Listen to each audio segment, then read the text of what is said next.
Ngayon, sa bahay ni Julio, nagising si Ivan sa isang higanting kama. Naka-aircon, sobrang lambot ng unan. Pagdilat niya, boses bariton. Hindi niya boses iyon. Pagtayo niya, halos mahulog siya dahil ang bigat ng katawan niya. Lahat puro muscle. At nang makita niya ang salamin, si attorney? Ako si attorney? Tinakpan niya ang bibig niya. Tumakbo, bumalik, umikot, tumingala, at napabulalas. Paano nangyari to? Anong nangyari? Bakit ako nasa katawang ito? Matapos ang ilang oras na pag-iisip at ilang minutong pagtulala na hindi niya maintindihan kung anong nangyari at bakit nasa katawan siya ng isang lalaking isang beses niya palang nakita. Matagal niyang tinitigan ang sarili sa salamin at nang matanggap na ito na ang kanyang katawan, napabulala si Ivan. In fairness, ang gwapo pala ni attorney. Pero bakit hindi marunong mag-ayos ang taong ito? Sayang naman. Napalapit siya sa salamin. Pinisilang pa nga. Minasahi ang dibdib. Oh, defined. Pero bakit ang dal ng suot mo? Tumitig siya ulit. Attorney, hindi ka man lang marunong magforma. Pero ang ganda ng katawan mo. At doon siya napahagalpak ng tawa. Kinahapunan, dinala si Julio na nasa katawan ni Ivan sa interrogation room.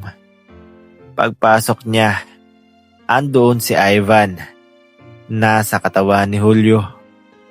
Nagkatitigan sila. Napanganga pareho at sabay na sumigaw. Ikaw? Bago pa yon, may nangyari pa.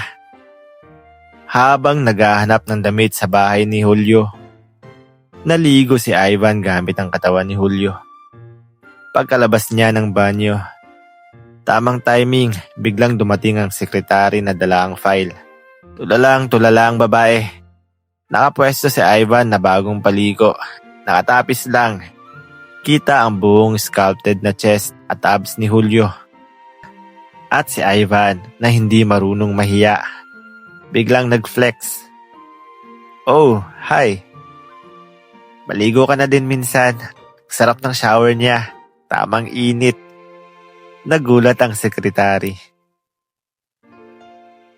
Attorney? Huwag mo akong tawaging attorney.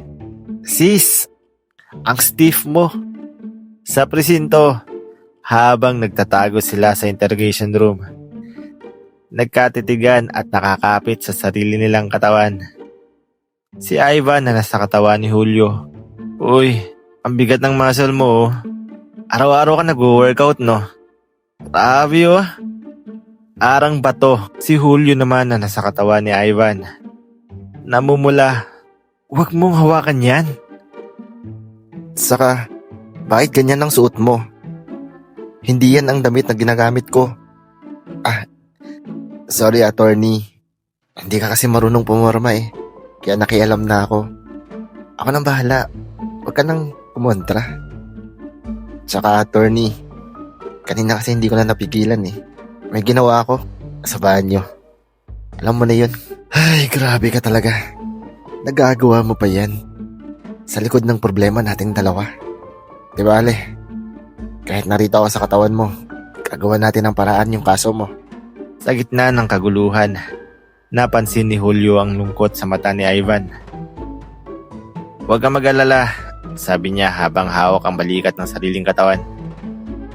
Ipaglalaban kita, kahit anong mangyari.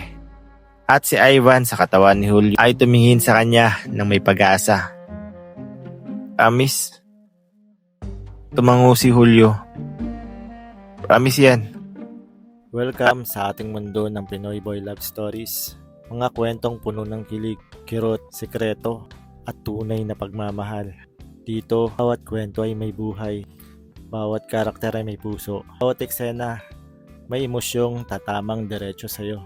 Kung mahilig ka sa mga BL na may halong drama at unexpected twist, nasa tamang lugar ka. Huwag mong kalimutang mag-like kung nagustuhan mo ang kwento. Mag-comment para malaman ko ang iyong reaksyon at ang iyong suggestion. At syempre, mag-subscribe para sa mga susunod na episode at bagong kwento. Huwag niyo rin kalimutang i-click yung notification bell para hindi nyo ma-miss yung mga bagong stories. Tara, simulan na natin ang kwento sa araw na to. Maagang dumating sa korte si Ivan na nasa katawan ni Attorney Julio. Nakadilaw na suit, nakaayos ang buhok. Pero nanginginig ang tuhod na parang may lindol sa loob ng pantalon. Okay, Ivan. Bulong niya habang nakatingala sa kisame. Magpapanggap ka lang na abogado. Madali lang to. Mag-walk ka lang sa gitna ng korte. Magmumukha kang matalino.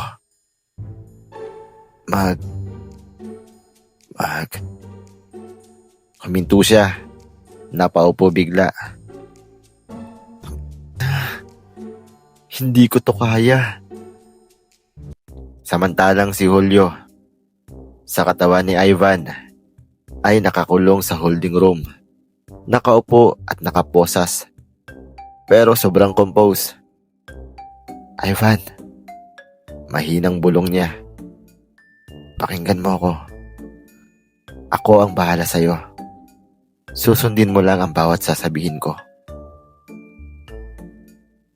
Pero, paano? Bulong ni Ivan. Habang nanginginig ang labi, kinakalmot ni Julio ang mesa gamit ang hintuturo niya. Pattern ito ng secret signal. Makikita mo ako sa bawat galaw ko. Gagayahin mo lang. Magtiwala ka. Tumango si Ivan. Nakahakbang palabas. Pero habang naglalakad siya, bigla siyang bahagyang nadulas dahil masyadong matigas ang sapatos ni Julio. Napahawak siya sa pader. Nagpanggap na hinihika. Nagkatinginan ng mga tao. Tapos sinabi niya, medyo masakit lang ang hangin. At napayuko ang lahat. Nag-alala. Si Julio sa loob ng holding room. Ivan, bulong niyang may halong pagod. Sa lahat ng excuse, hangin talaga ang naisip mo. Pagpasok ni Ivan sa courtroom, napatigil siya. Maraming tao, maraming kamera, maraming politikong nakatingin, maraming judge na mukhang strikto, at ang pamilya Del Valle nakatayo at galit. Si Ivan, OMG. Bakit ako nandito? Bakit ako abogado? Bakit pumayag ako? Paano kung magkasala ako sa pagsasalita? Paano kung bumakas ang pinto? Pumasok si Julio na nasa katawan ni Ivan. Nakaposas, naka-orange na uniform. Hindi nakaayos ang buhok. Namumugto ang mga mata. Pero seryoso ang tingin. Kalmado at mukhang matatag. At nang magtagpo ang mata nila, nagkatinginan sila. Parang may humawak sa puso ng isa't isa. Si Julio, kaya mo yan. Si Ivan, huwag mo kong iwan dito please. Nagpigit si Julio at nagsimulang gumalaw ang daliri niyang nakaayos sa mesa. Parang Morse code. 1, 2, 3. Sinyales para kay Ivan. Naglakad si Ivan papunta sa table ng depensa na parang lalaking sanay sumayaw sa music video kaysa humawak ng kaso. Tumayo si Judge Velasquez, kilala bilang pinaka-istrikto sa lungsod.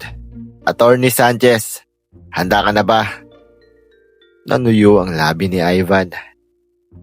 Nagpikit, kinabahan, pero naalala niya ang sinabi ni Julio. Huminga ka lang, dahan-dahan. Gawin mo itong parang vlog, pero sa legal na paraan. Kaya ngumiti si Ivan at sinabing, Your Honor, magandang umaga po sa inyong lahat. Maganda pa sana ang simula. Kaso may sumunod siyang hindi dapat. At welcome po sa first episode na Objection! Sigaw ng prosecutor. Nagulat si Ivan. Bigla siyang napayuko. Si Julio sa pwesto ng akusado. Nagtatakip ng muka. Ivan! Hindi ito live stream. Tumawa ng bahagya ang mga nasa likod. Si Judge napabuntong hininga. Attorney Sanchez, sabi ng judge. Please behave professionally. Napasalot si Ivan na para bang military. Yes, Your Honor. Attorney, you do not salute. Sorry po. Instinct. Sinimula ng prosecutor ang pagpapakita ng ebidensya. CCTV, witness statement, at ang kutsilyong ginamit sa pagpatay. Ilang minuto pa lang, nanginginig na si Ivan. Habang nagsasalita ang prosecutor, gulong-gulo ang isipan ni Ivan. Putya, hindi ko naiintindihan tong sinasabi nila. Ano yung circumstance? Ano yun? Bakit ang haba? Bakit parang nagrarap yung prosecutor? Sa kabilang banda, si Julio, kalmado. Bawat bagay na sinasabi ng prosecutor, sinusulat niya gamit ang kuko sa mesa. Dahan, pattern, code. Si Ivan ay nakatingin sa galaw ng kamay ni Julio. Daliri pataas, tumayo. Daliri 2 tap, magsalita. Galaw sa kaliwa, objection. Galaw sa kanan, huwag magsalita. 3 tap, huminga ka. Tangip ka, huminga ka. Tumayo si Ivan. Your Honor, objection. Napatingin ng lahat. Sabay tanong ng judge. On what grounds? Si Ivan. Kasi yung sinabi niya ay mali. Tanong uli ng judge. Alin? Napatingin si Ivan kay Julio. Naghihintay ng signal.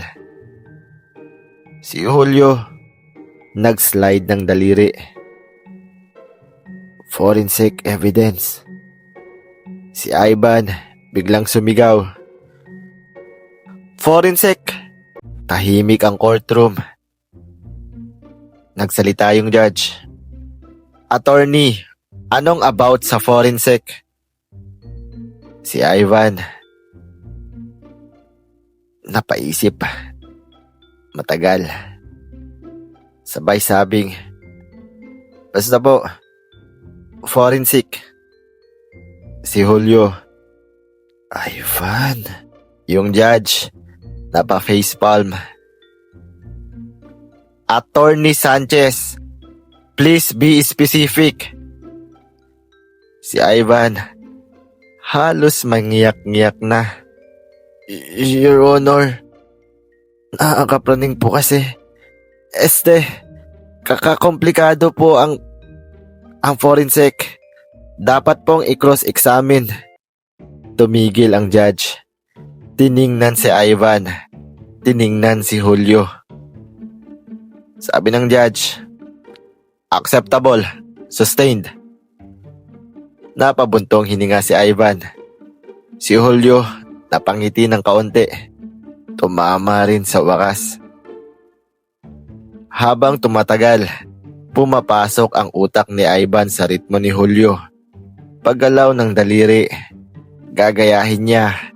Pagtango, sumasagot siya ng tama. Pagmulat ng mata ni Julio ng mabilis, ibig sabihin ay stop talking. At si Ivan, na parang sumasayaw sa choreography ng attorney, ay dahan-dahang naging maayos. Hanggang sinabi ng prosecutor, "Kung inosente ang akusado, bakit siya tumakbo palabas ng bar bago natagpuan ang katawan?" Nagtapik si Julio sa mesa. Code na explain. Si Ivan tumayo. "Simple lang po. Malamig ang tono.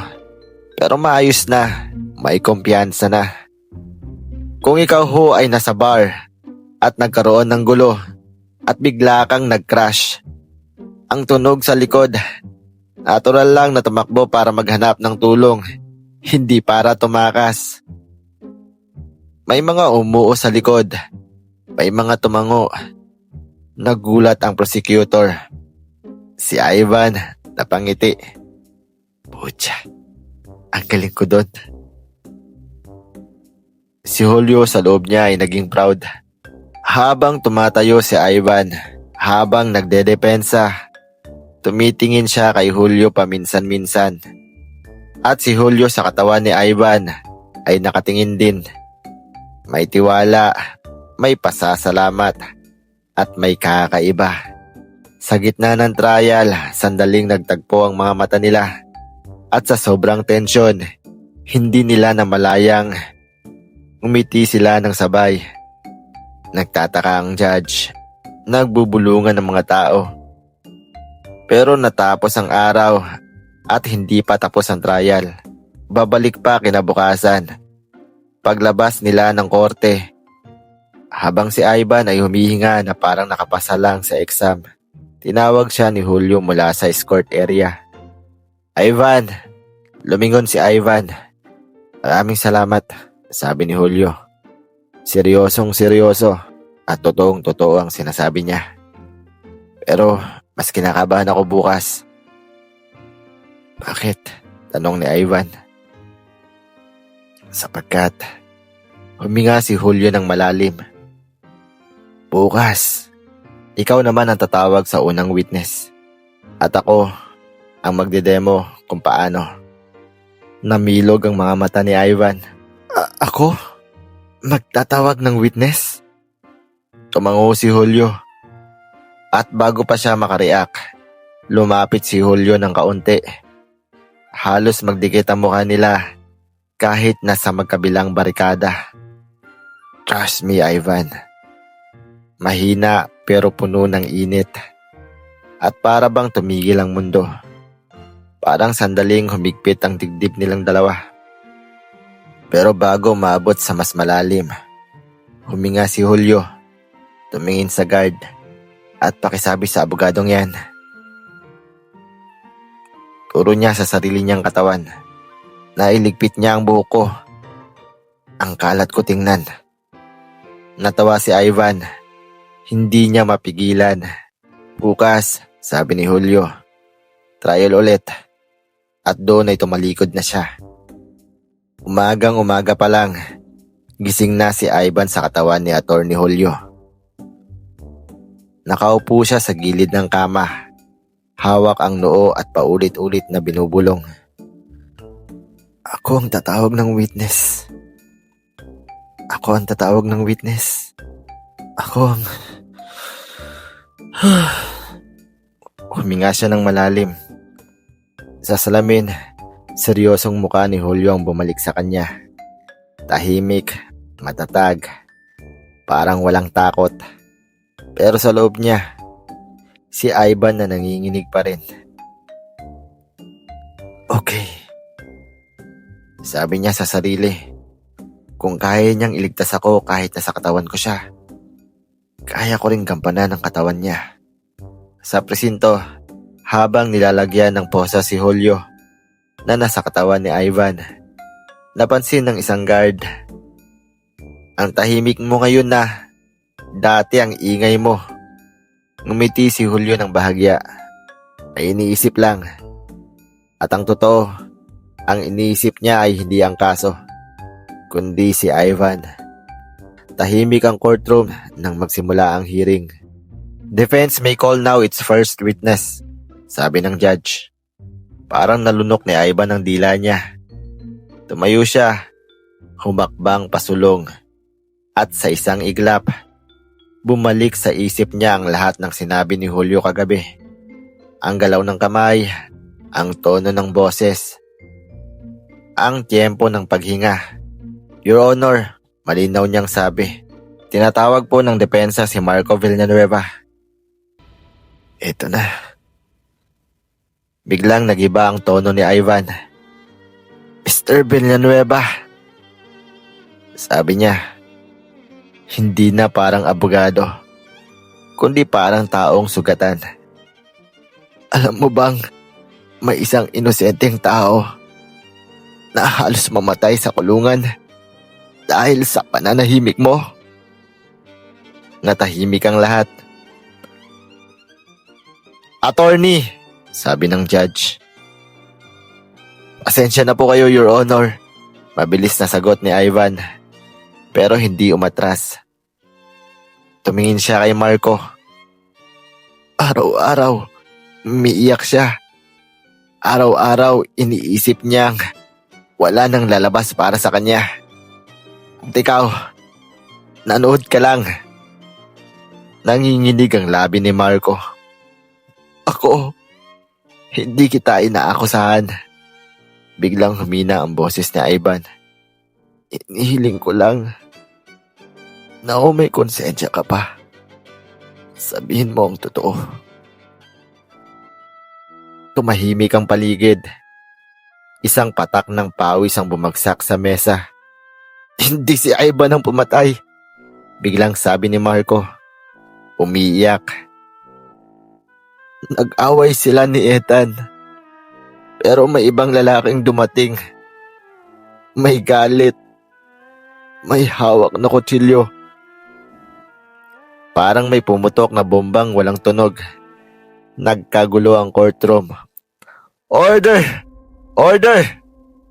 Si Julio sa loob ng posas ay napaluha. At si Ivan napahawak sa mesa para hindi manghina. Nagkatinginan sila. Si Ivan pawis at nanginginig. Si Julio nakaupo, nangingilid ng luha. Walang salita, pero sapat na ang tingin. Ginawa mo yun para sa akin. Ginawa ko yun dahil gusto kong gawin. At doon, may nabuo. Hindi pa pag-ibig, pero hindi na rin simpleng tiwala. Sa recess, nagkita sila sa maliit na holding area. Magkabilang rehas. Hindi ka dapat naging emosyonal, sabi ni Julio, mahina. Pasensya na, sabi ni Ivan, pilit nang umiti. Hindi ko napigilan.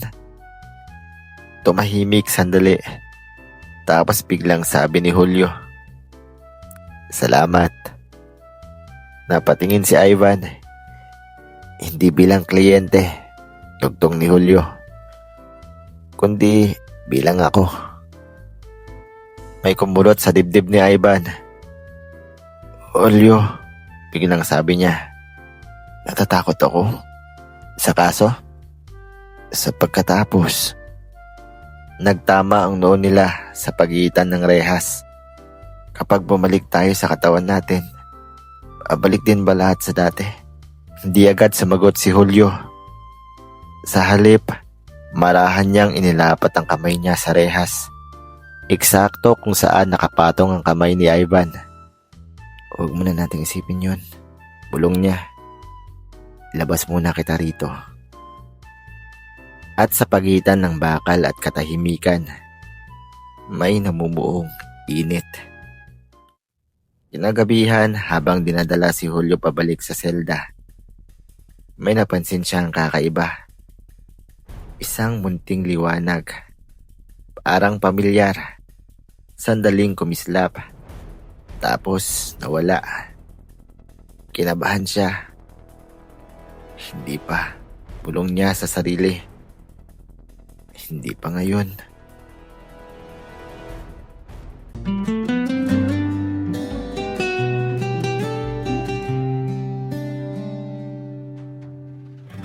Sa loob ng korte, ako'y matatag. Mga salitang sandata, batas ang hawak. Ngunit isang igla, nagbago ang lahat. Nagising sa salamin, mukha'y di ko kilala. Mga kamay na di akin ang galaw, pangalan na di akin ang sigaw. Ako'y abogado, siya'y aking kliyente. Ngunit bakit puso ko'y siya ang kumakapit? Sa bawat araw na ako'y nagtatago, sa katawang hiniram damdamin ay totoo. Sa bawat lihim na tingin sa kanya, unti-unting nabubura ang linya. Ako'y nakakulong sa katawang hindi akin, ngunit ang puso ko'y sa'yo pa rin nahuhulog. Sa mundong bawal sa pag-ibig na lim, ikaw ang tanging batas na sinusunod. Kahit ako'y mawala sa sarili kong anyo, kung kapalit ay ikaw, handa akong matalo. Sa katawang hindi aking ako nabubuhay, pero sa puso mo doon ako tunay. Tinuruan kitang lumaban sa mundo, ngunit ako pala ang natalo sa dulo. Sa bawat gabing ako'y nahihirapan, ikaw ang pahingang di ko inaasahan. Tinatawag mo ko sa pangalang kanya, ngunit naririnig ko'y pangalan ko na. Sa pagitan ng tama at bawal, pag-ibig ang mas malakas na dahilan. Kung ito man ay isang kasalanan, bakit pakiramdam ko'y kaligtasan? Kung ito man ay isang pagkakamali, bakit sa'yo lang ako nananahimik? Ako'y nakakulong sa katawang hindi akin, ngunit ang puso ko'y sa'yo pa rin nahuhulog. Sa mundong bawal sa pag-ibig na lim, ikaw ang tanging batas na sinusunod. Kahit ako'y mawala sa sarili kong anyo, kung kapalit ay ikaw, handa akong matalo. Sa katawang hindi akin ako nabubuhay, pero sa puso mo doon ako tunay.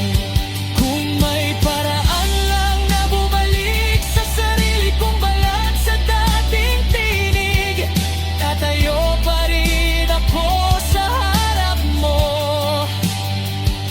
Hindi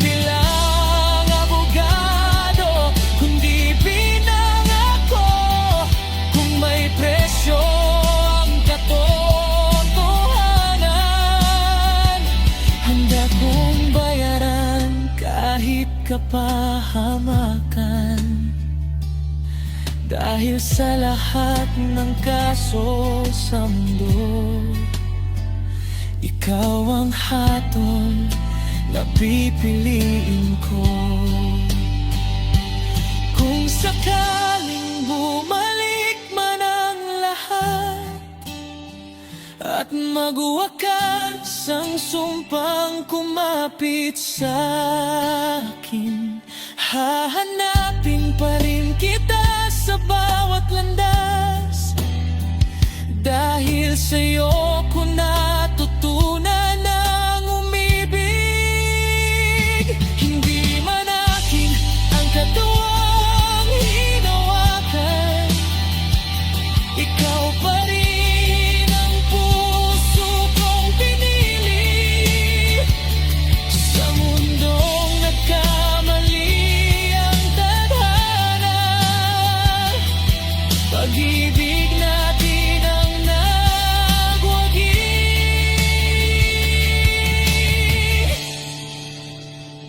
Sa katawang hindi akin nagsimula, ngunit sa'yo natagpuan ang kalayaan.